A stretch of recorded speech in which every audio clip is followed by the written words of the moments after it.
नमस्कार प्रेक्षकांनो, तर मालिकेमध्ये काही सुंदर ट्विस्ट आलेला आहे. तर आता या अर्पिताने मल्लिकाने खूप मोठा डाव रचलाय, ते म्हणजे घरात शिरण्याचा. पण इथे स्वानंदीला पुरता संशय आलाय आणि तेव्हा ती अर्पिताने मल्लिकाचा डाव कसा एक्सपोज करते तेही अर्पिताच्या नवऱ्याच्या साथीने हेच आपल्याला या व्हिडिओमध्ये जाणून घ्यायचं आहे. छोटासा व्हिडिओ असल्यामुळे शेवटपर्यंत पहा. चला तर व्हिडिओला सुरुवात करूया. तर आपण पाहतो एपिसोडची सुरुवात होते ती म्हणजे एका मोठ्या झटकाने. आपण पाहतो तर काय, अर्पिताचा नवरा अर्पिताला घेऊन राजवाड्यांच्या घरात येतो. पण तो नुसता येत नाही, तर अक्षरशः आरडाओरड करायला सुरुवात करतो. तमाशा करत घरात प्रवेश करतो. त्याचा तो भयंकर अवतार आणि ओरडण्याचा आवाज ऐकून घरातली सगळी जण हॉलमध्ये गोळा होतात. मल्लिका, अंशुमन, स्वानंदी, समर, आजी या सगळ्यांच्या चेहऱ्यावर एक मोठा प्रश्नचिन्ह असतो. कोणाला काही समजायला मार्ग नसतो की हे सगळं काय चाललंय. समर, जो की आपल्या बहिणीच्या बाबतीत खूप हळवा आहे, तो हे सगळं पाहून प्रचंड पॅनिक होतो. तो घाबरलेल्या आणि संभ्रम अवस्थेत विचारतो, हे सगळं काय चाललंय? काय हे सगळं नाटक? तुम्ही माझ्या बहिणीला असं फरफटत का बरं आणलंय? त्यावर अर्पिताचा नवरा अतिशय उद्धटपणे उत्तर देतो की मला या बाईबरोबर नांदायचं नाहीये. मी असल्या बाईला माझ्या घरामध्ये एक क्षण सुद्धा ठेवून घेऊ शकत नाही. तो सर्वांसमोर अर्पितावर आरडाओरड करायला सुरुवात करतो. तिचा अपमान करू लागतो, तिला धक्के वगैरे मारू लागतो. तर इथे प्रेक्षकांनो, अर्पिता जी काही ऑस्कर विनिंग ओव्हर ॲक्टिंग करते ना, ते बघण्यासारखी आहे.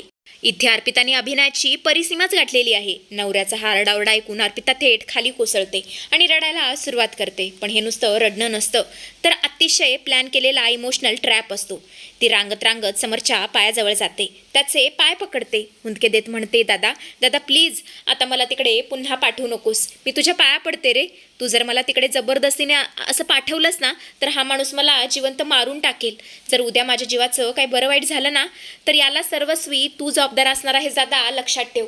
प्लीज माझ्यावरती कृपा कर आणि मला तिकडे पाठवू नकोस. मला नाही जायचं, त्या नरकामध्ये मला पुन्हा नाही जायचं. आणि हे सगळं ऐकल्यावर समर पूर्णपणे सुन्न झालेला असतो. त्याला काय करावं काही समजत नसतं, कारण तो अर्पिताच्या किंवा त्याच्या बहिणीच्या बाबतीत फारच हळवा असतो.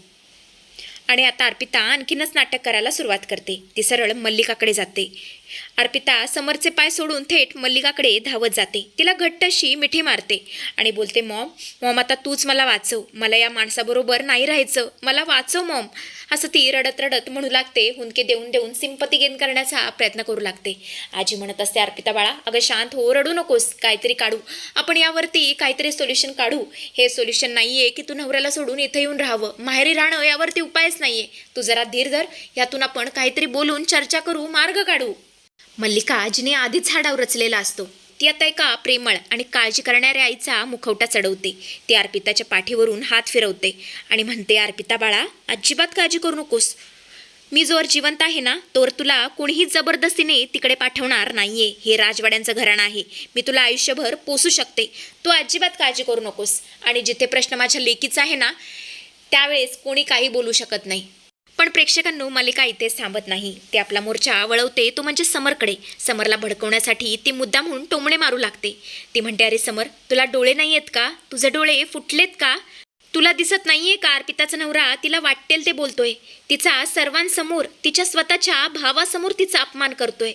अरे तू तर काहीतरी बोल ना त्याला. स्वतःच्या बहिणीचा एवढा मोठा अपमान तू असा मुकाट्याने कसा काय सहन करू शकतोस? की तुझ्या मनामध्ये बहिणीबद्दल काही प्रेमच उरलेलं नाहीये? बोल ना, त्याला काहीतरी सुनाव. आणि आता मात्र अर्पिता चिडते आणि बोलते, मॉम खरंच दादाला काहीच बोलू नकोस. आता मला कळून चुकलंय. त्याचं फक्त डॉलवरती, म्हणजे फक्त आधिरावरतीच प्रेम आहे. माझ्यावरती प्रेम आता त्याचं नाही उरलेलं. या वहिनीने त्याला भडकवलंय ना, त्यामुळे आता माझ्याप्रती त्याला काहीच वाटत नाहीये. मी सुद्धा त्याची एक बहीण आहे हे तो पूर्णपणे विसरून गेलाय. खरंच इथे माझे 2 भाऊ आहेत, पण एकाचाही उपयोग नाहीये असं मला वाटतंय. देवा, खरंच देवा, एवढं मोठं कुटुंब असून सुद्धा मला फार एकटं फील होतंय. त्याच्यापेक्षा मी जर अनाथ असते ना, तर खूप बरं झालं असतं. आणि अशा प्रकारे ही अर्पिता पुन्हा नाटक करायला सुरुवात करते. प्रेक्षकांनो, मित्रांनो, मल्लिकाचे अर्पिताचे हे शब्द समरच्या काळजाला लागतात. बहिणीचा अपमान आणि मल्लिकाचे टोमणे यामुळे समरचा संयम पूर्णपणे तुटतो. अर्पिताचा नवरा जेव्हा असं म्हणतो की तुमची मुलगी तुम्हालाच ठेवा, मी चाललोय, असं म्हणत असतो, तिकडून जेव्हा जाऊ लागतो तेव्हा समर जोरातच ओरडतो, एक मिनिट थांबा.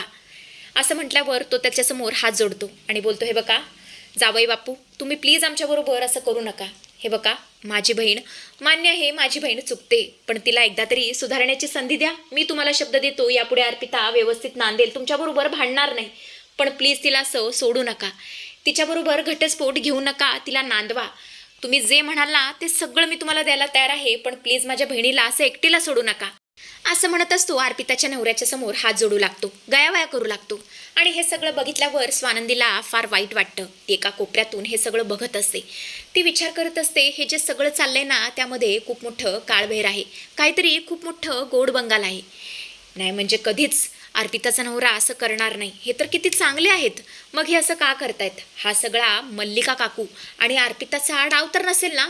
बरोबर आहे, हे असं सगळं असणार आहे. नाही म्हणजे मागच्या वेळी सुद्धा अर्पिता आली होती, पण मी तिला घरामध्ये घुसू दिलं नाही.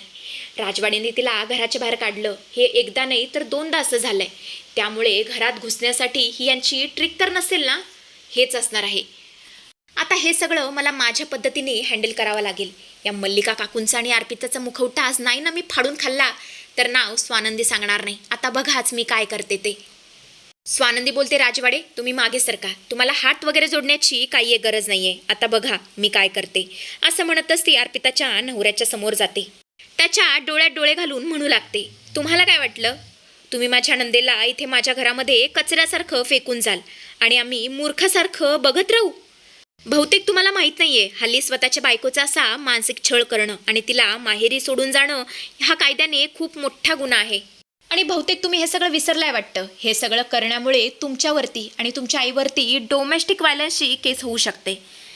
आणि सगळ्यात महत्त्वाची गोष्ट म्हणजे बहुतेक तुम्ही हे विसरलाय की समर राजवाडे कोण आहेत आणि त्यांची पोलीस कमिशनरसोबत किती जवळची ओळखी आहे ना, हे सुद्धा तुम्ही बहुतेक विसरलाय. आणि हाच सीन या पूर्ण एपिसोडचा टर्निंग पॉईंट ठरणार आहे. ती आता खिशातून फोन काढते आणि थेट डायल करते, ते म्हणजे पोलीस कमिशनरला, आणि म्हणते, तुम्हाला हुंडाबळी आणि मानसिक छळाच्या सेक्शन 498 गुन्ह्याखाली आत्ताच्या आत्ता अटक करायला लावते. तुम्हाला जर 10 वर्षांची सक्त मजुरीची शिक्षा सुनावली नाही ना तर नाव स्वानंदी राजवाडे सांगणार नाही. आणि मित्रांनो, 10 वर्षाची जेल हे शब्द ऐकताच त्या खोट्या वाघाची अक्षरशः शेळी होते. आणि हे सगळं ऐकल्यावर अर्पिताच्या नवऱ्याच्या कपाळावर चांगलाच घाम फुटलेला असतो. मल्लिका, अर्पिता या दोघींना सुद्धा चांगलीच भीती वाटत असते. या स्वानंदीने पूर्णच गेम पालटला असं त्यांना वाटत असतं. या नवऱ्याचे पाय तर हातपाय लटलट कापायला लागतात.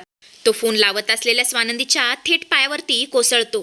तो रडत रडत हात जोडून ओरडतो, सॉरी वहिनी, मला माफ करा, पण प्लीज पोलिसांना फोन करू नका, मला जेलमध्ये नका टाकू. खरं तर हा सगळा माझा डाव नाहीये, मी हे सगळं माझ्या मनाने नाही केलेलं. आणि हे ऐकल्यावर घरातील सर्वांच्याच भुवया उंचावतात. स्वानंदीला आधीपासूनच संशय असतो. ती आता पुढे येते. नवरा रडत रडत संपूर्ण प्लॅन उघड करतो.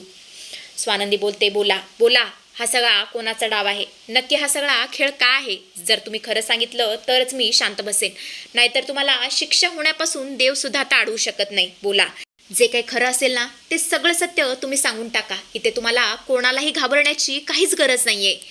आणि मग काय, अर्पिताचा नवरा रडत रडत संपूर्ण प्लॅन उघड करतो. तो बोलतो, दादा हा सगळा डाव अर्पिता आणि तिच्या आईचा म्हणजे मल्लिकाचा आहे.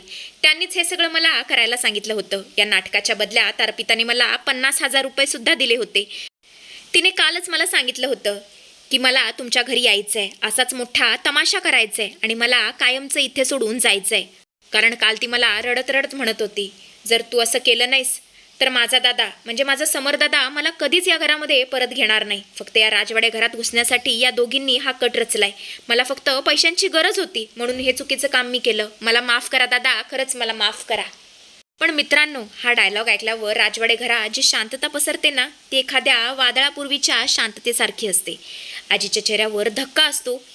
समरला स्वतःच्या कानांवरती विश्वास बसत नसतो आणि स्वानंदीच्या चेहऱ्यावर मी म्हणत होते ना असा भाव असतो. पण समरचा चेहरा पाहण्यासारखा असतो. ज्या बहिणीसाठी तो पोलिसांना फोन करत होता, जिच्यासाठी तो स्वतःच्या भावंडांशी भांडायला तयार होता, त्याच बहिणीने त्याच्या पाठीत खंजीर खुपसलं होतं. समरचे डोळे रागाने लाल भडक होतात. तो अत्यंत भयानक आणि संतापलेल्या नजरेत अर्पितांनी मल्लिकाकडे बघू लागतो. अर्पितांनी मल्लिकाचे चेहरे आता पूर्णपणे पांढरे पडलेले असतात. त्यांचा सर्वात मोठा प्लॅन त्यांच्या सांगावरती उलटलेला असतो. तेव्हा आता समर नक्की काय न्याय करेल?